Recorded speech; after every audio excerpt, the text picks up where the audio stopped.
Hello everyone, welcome to SM Tech World. Today we are going to solve the day 30 of September Let's Code challenge. So today is the last day. So let's try to solve the problem.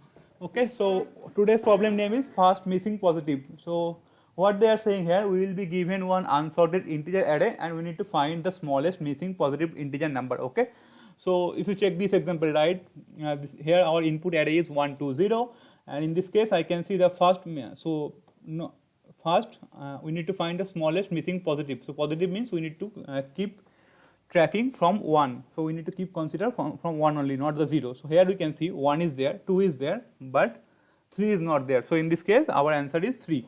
Again for the second example, we can see the -1 is there, 1 is there, 3 is there, 4 is there.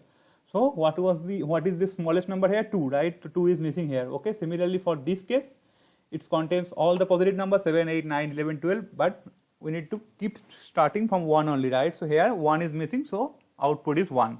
Okay, so this is the problem statement, and they are saying that we need to solve the problem in order of n time, and we should not use order of n spaces also. So we should be able to solve the same in constant extra spaces. Okay, so let's try to understand the problem in more details, then we can try to design one solution for the same. Okay, so what they are saying here, we need to find the small. So just forget their constant space and the linear time. What will be your naive approach? So let's think about that. Okay, so suppose this is my array, how we can solve it without keeping in mind those space constraints or time constraint. Okay, so basic idea what we can do, we can take one set or hash set, something like this, and we can store all the number, right? So basically I am going to convert this array into a set. So and then I can store it, right? 1, 2 and 0. Now I can take one counter, probably I will start from 1 and I will keep incrementing it. Okay, and I will keep seeing that at first it will be 1, I will check, okay, 1 is there, no, yes, 1 is there, right? So now I will increment it to 2. I will check, okay, 2 is there in the set, yes, 2 is there, right? So again I will increment to 3, and in this case I will see that 3 is not there, right? So we can return 3. So using this naive approach we can solve it. Okay, so if you check this example properly, here we can see, suppose size is n means our array size is obviously 3 here, right? So what can be the maximum number we need to consider? So in this case, suppose we have one array like 1, 2 and 3. The size is 3 and last element is also 3. So in this case our answer will be 4. So always at max it can be n plus 1. N is the array size plus 1. So if we have input like this 1, 2, 3, in this case our answer will be 4, because 4 will be the minimum missing positive number here. Okay, so our answer can be at max n plus 1. We need to keep in mind this thing also. Okay, so now let's forget about the set, because we can't use set. If we are going to use set, then that will increase our space complexity, right? Because we need to declare one set of order of n space. Okay, so we can't use that. So somehow we need to eliminate this set thing, and we need to sort this problem without using any extra array or set, something like this. Okay, so how we can solve it? So what we will do, so this is our number, right? 1 2 0. What we will do, we will try to organize this array. So suppose I have number 1, so that means I will make sure that index of number 1 will be always 0, right? So we are just going to place the number in its actual position. So since index starts with 0, so whatever the number, I will place this number into its actual position, that will be that number value minus 1. Okay, so what that means?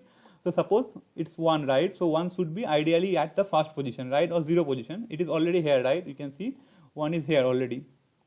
Again for 2, I will check. I will keep making ensure that 2 is at the first position, right? So currently 2 is indexed with 1, that's correct, right? So 2 will remain here. Now last element is 0, so we are not bothering about 0, so we are not going to change the position of 0. Okay, so now we will at first verify this. Now what I will do, I will again run another for loop. Okay, in that for loop I will check that is there any number missing. So I will see, okay, 1 is expected to here, 1 is there. In the second position 2 should be there, it is here, right? But in this case I will see, okay, in the third position we were expecting 3, right? But we found here 0. That means 3 is the first missing number, we can return the same, okay? So similarly, if you consider this second example also, right? Here what I will see, what will be our actual array after running our logic. So at first 1 should be in the first position, then in the second position we will put the -1 because we are not dealing with the negative number. In the third position 3 will be there, and in the fourth position 4 will be there, okay? So somehow we need to make this array like this. Now we can easily identify, right? Then again I will start from the first position. I will see, okay, 1 is there, but in the second position we are expecting 2, but here we are seeing it -1 or other number than 2, okay? So in that case 2 will be our answer, okay? So using this approach we can solve it. Similarly, if you apply the same logic in the third example also, right, 7, 8 and 9. So here we are expecting 1 at the first position, but we are not able to see that number, right? So in that case we can return 1 here, okay? So this logic can be applied in the third example also, okay? And there can be some scenario like this, right? 1, 2, 3, 4. So if I see after scanning the whole array that all the number are placed in its correct position, then we can return the n plus 1 number, right? So that can be our answer, okay? I think using this logic we can solve. So this is the algorithm. Now let's try to write the code using Java, and while writing the code I will keep explaining the process. That will surely give you much clear understanding, okay?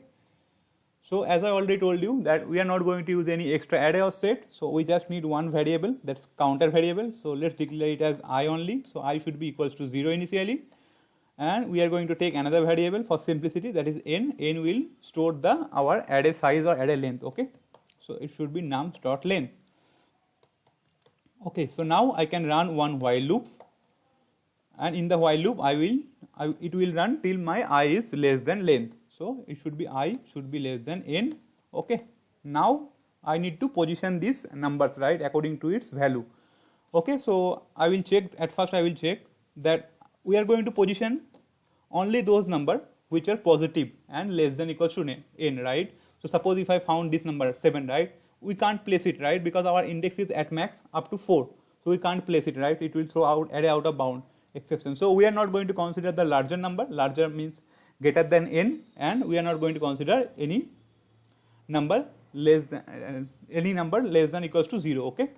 So even we are not going to consider 0 also, okay? We are going to place those numbers between 1 to n, okay? So let's add that condition here only. So we will check that nums I is greater than 0. If it is greater than 0, and it should be less than equals to n, okay? And nums I should be less than equals to n, okay? If these two conditions satisfy, then I will check, okay, this condition is satisfied, the number is in our range. Now I will cross check it, that is the position of this particular number is correct or not. So how we can check it? So I will do like this, nums I is not equals to nums I, sorry, it should be nums I minus 1. Since index start from 0, we need to do -1. So what we are doing here, so suppose I pick, so let's take this example, right? Suppose I pick 3 here, I will check, okay, it is greater than 0, this condition is satisfied, it is less than equals to 4, it is also satisfied, that means it is less than equals to n, but the position is not correct, right? I can see the position is, it should be here, right? We are checking that logic. So if I see it's not in this particular position, in the second position, then it's wrong. Then we need to swap the value, right? I will interchange the value of -1 and 3. Okay, so we are checking that logic here. The position is correct or not. Now I will interchange or swap, right? So let's take two variables. So int a should be I, and int b should be, I need to swap it with I minus 1 position, right? Since we are index is starting from 0 only, right? So it should be nums I minus 1. Okay. Now let's write the normal swap logic. So let's take one variable int temp and assign the value of nums a, then update the nums a with the nums b. Okay. Then again update the nums b with temp. Okay. So we are just swapping the value. Okay. So how it will look like after swapping? Okay, so after swapping it will look like this -1, 4, then 3, then 1. So that means 3 is placed in its correct position. 3 should be ideally here only, right? Okay, so now we will keep checking. Do we need to swap it anymore? So again I will remain here and we will check, okay, for this number, right? So it's I will see, okay, now my first number is -1 and we are not bothered about -1. So let it be there in the first position only. Now we can increment our I, right? So we are going to increment our I. So else I plus plus, okay? Plus plus I, okay? So using this logic, we can easily swap this value to its correct position, right? So suppose in the next iteration, what we will do here. So again, now my I will point to here and I can see 4 is not placed in its correct position, right? Again, we will place that in correct position. So we are going to swap it with 1 and 3, then 4. But I will still point to this position and I will see, okay, 1 is also not placed in its correct position. No, 1 should be at the first position only, right? So we will again do the swapping. So after swapping, it will look like this, 3, 4, right? Now again, I will increment, I will point to this. Again, here I can see there is no need of swapping because 3 is in its actual position only. Similarly for 4 also, there no need of swapping, right?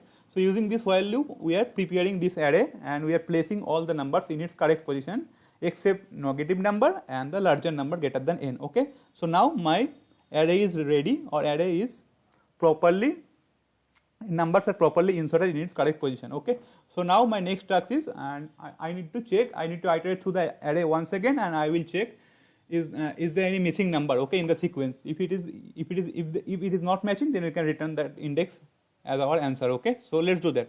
So let's reset the I once again because we are done with the I value, and let's try to run another while loop and I will check that I is less than n. I need to scan the whole array again and I will check if my current value, that is nums I, is not equals to I plus 1, right? Because indexes start from 0. So what we are doing here, so I will checking that 1 is placed in its correct position or not, okay? I will say, okay, it's present in correct position, then we are not going to do anything. If it is not placed in the correct position, then we can return that value, right? So return I plus 1. So in this case, it will not go inside this if loop because 1 is already placed in its correct position. Then we can just increment our I, okay, simply.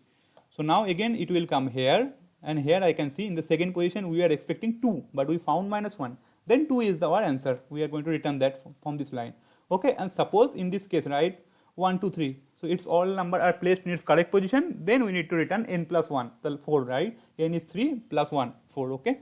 So let's write that. Else, if we are not able to find the answer inside this second while loop, then we can return n plus 1, okay? I think that's pretty much. Let's quickly run the code and okay, I think it's giving us expected answer. Let's quickly submit our answer and check whether it's accepted or not. Okay, I think our solution is also accepted. Let's try to analyze the time and space complexity. So you can see it's beating the 100% of Java submission, and memory distribution is also very good. So okay, so you can see that we are running 2 while loop obviously, but there is no nested loop, right? So we can run the while loop any number of time linearly, right? So our time complexity is order of n in this case because we are not using any nested while or for loop. In case of space complexity, we are using just 2 variables and it's not dependent on our array size or array length, okay? So space complexity is also order of 1. So it is satisfying both the condition, okay? I think that's pretty much for this video. If you like this video, please subscribe to our channel, and if you still have some doubt, you can ask me in the comment section. Thanks for watching. Bye bye.